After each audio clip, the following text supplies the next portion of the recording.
ওখানে আমরা চলে যাই।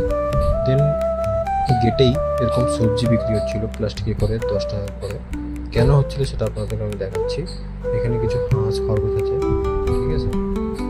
ঠিক তার পাশেই এরকম হরিণ আছে একদম সামনে। দেন ওই সব সবজিগুলো ওদেরকে খাইয়ে দিলাম। মানে প্রথমবার আমি এত সামনে থেকে হরিণকে দেখছি, গায়ে হাত দিচ্ছি, খাওয়াচ্ছি, এই প্রথমবার।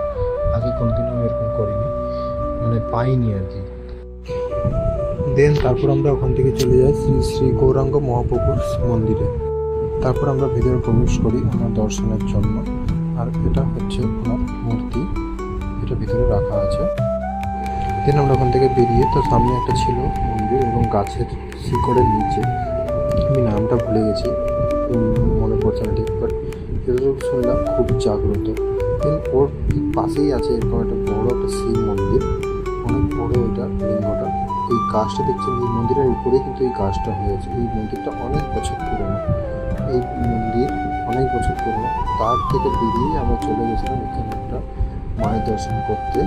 এটা হচ্ছে ভবতারিণী মন্দির, মায়ের পুজো হচ্ছিল যে সময় আমরা গিয়েছিলাম। এটা হচ্ছে মায়ের মূর্তি, মানে আমার তো দেখে খুবই মন ভরে গেছে আমার। দেন তারপরে আমরা আবার রিটার্ন চলে আসি আমাদের রুমের কাছে। গঙ্গার ধারে বসে আজকের দিনটা আমরা শেষ করলাম।